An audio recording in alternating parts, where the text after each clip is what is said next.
And since I've received this question several times, it's the question of the moment, I guess. Basically, do you want to revoke the inclusion of sexual orientation and gender identity in the city's non-discrimination ordinance? If so, in what way will the removal of these protections serve the city? No, I support the ordinance as it was passed. I've been an educator for 44 years at the high school and college, private college, as well as public university. And probably I could count in the hundreds the number of gay and lesbian and transgender students that I've had, mostly gay and lesbian, really. And the issue is that many times there is this subtle or real discrimination, which really affects them in their daily life as well as their professional life. Now keep in mind, the ordinance only addresses housing or the workplace.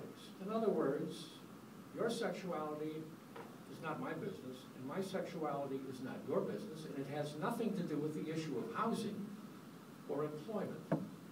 All it has to do with is that's an entirely private matter. The university has had this restriction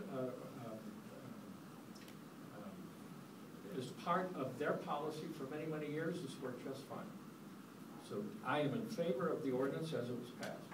Thank you, Mr. Anderson. Stan Herman.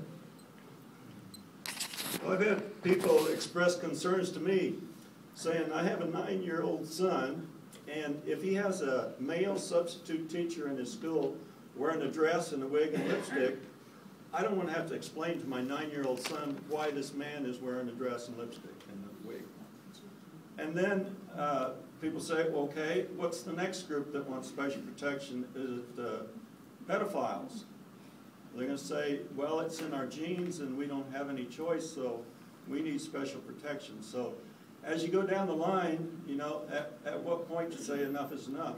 State law covers homosexuals and lesbians. State law covers that. But there's no state law covering this yet. So it's a bill in the legislature to the same thing that's patterned after the Manhattan Ordinance. So I'm in favor of just not supporting it. Okay, thank you, Mr. Herman. Rich Jankovich, same question, please. I think this is probably the most difficult question for the community as a whole to deal with. And I'm going to be real honest. And you know, before I became a candidate, I was not in favor of the ordinance, and for a lot of various reasons. Some of it misunderstanding, some of it for just my own misconceptions. Having been out on the campaign trail, talking to a number of people, I've shifted greatly on that. Now, I don't believe that everything about the ordinance is perfect, but I find that we are a much more discriminating community than I would have ever given us credit for. And that's troubling to me because I grew up here. And this is where I developed a lot of my ideals and how I live my life. And I've worked for my father, who I think was a very fair man. And I saw how he ran his business. And I work for an organization that does not allow discrimination, both in the workplace and with anyone that we do business with. We're federally mandated on that. So I'd be a complete hypocrite to say that I was totally opposed to the ordinance. But at the same time, I'm very cautious about the enforcement side and how that works. But I don't want to see that repealed because people are just afraid. I think we need to, I don't think the world's coming to an end because of that. And I think that we need to make sure that we just don't discriminate, period. Thank you, Mr. Jankovich. Wynn Butler, same question, please.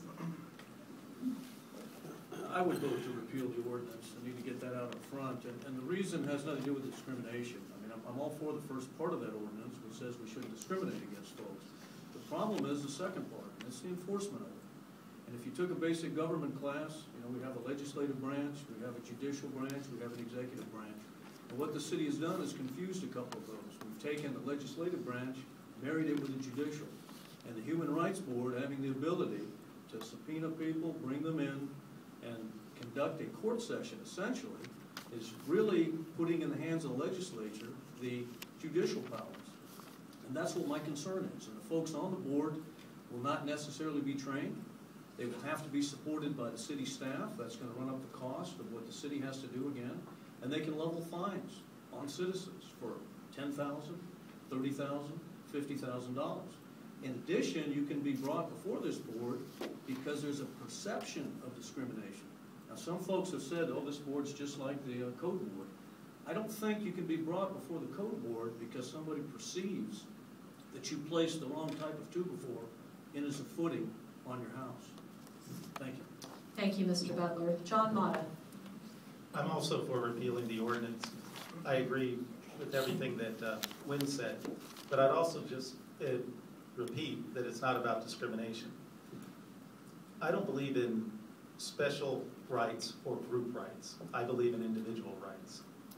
And there was, when this was being debated at the commission, I think it was one of the commissioners said, well, we're not creating anything special. And I think it was the assistant attorney said, no, that's exactly what you're doing. This is special for that group. And in fact, in this situation, someone can say they are part of that group or declare they're part of that group or change their mind and not be part of that group. So that makes it a little different than other types of discrimination claims we've had in the past. The other thing is that the transgender part of this raised the question about an example that happened in the community on a public pool in a split-second decision that someone had to make on allowing someone to enter the restroom, locker room facilities. And it was one of those catch-22s because whatever the decision was could lead to a lawsuit based on what this employee needed to decide. Because if you have a business, it's not only you, it's what your employees decide as well. I hope I don't get the facts wrong. Whatever decision he made, I think he did get sued for that. And I think the city lost that lawsuit. And someone may have to build extra facilities to accommodate this ordinance. Thank you, Mr. Mata.